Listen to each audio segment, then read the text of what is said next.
architects, and I'm gone ashore here above the motorway bridge. So we're right up past the Retreat Boatyard, and something's out of place, and I'm not sure why.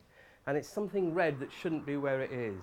It can't have drifted in, it's too high. And I climb the bank and I find it's a fire extinguisher.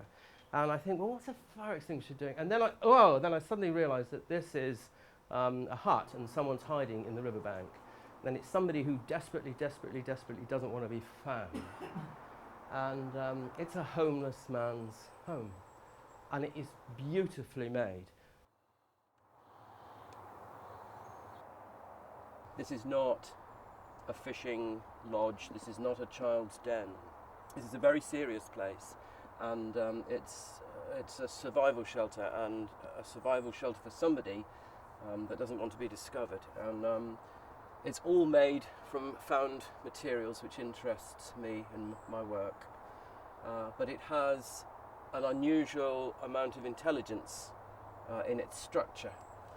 The bed is very rigid, but it's suspended off the ground by this Spanish windlass. So there's a lot of thought gone into this. There's a bench here which is very rigid. It's very important that this person has been able to sit comfortably and read his newspaper and, believe it or not, do his crossword puzzle. Well, that's astonishing.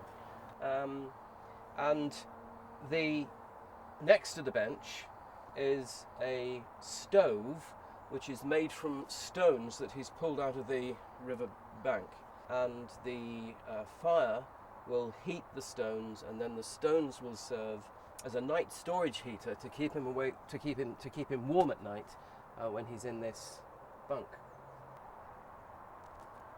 I don't think anybody's been here for at least a year. The dates on the newspapers, the most recent date is October 2005, so it looks as if he's left in quite a hurry. It even has a little light attached to a branch which has been made from a number plate of a car and a battery, so that the guy can read in bed and do the crossword. I mean, this is the guy thinking.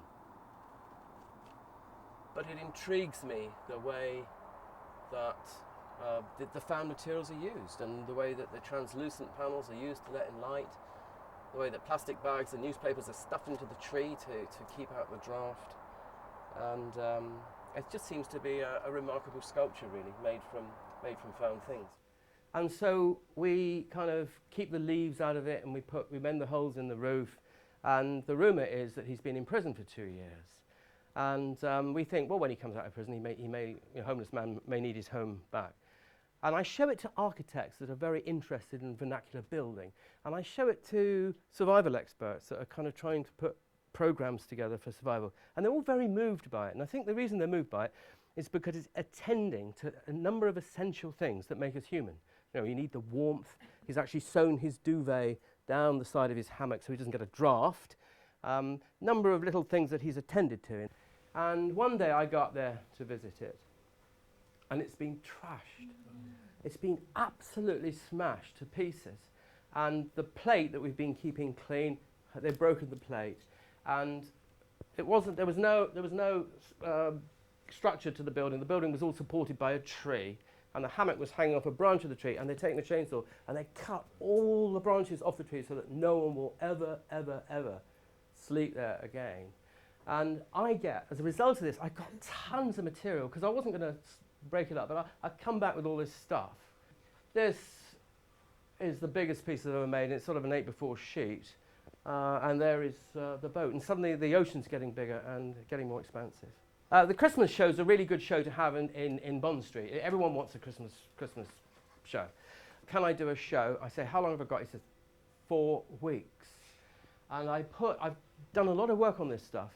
And the photographer comes in on Monday, we get the stuff to the designer, the catalogue designer, on Wednesday. He works all night Thursday, it's with the printer on Friday, so we've got the catalogue, we've got the work, and it all seems to fit.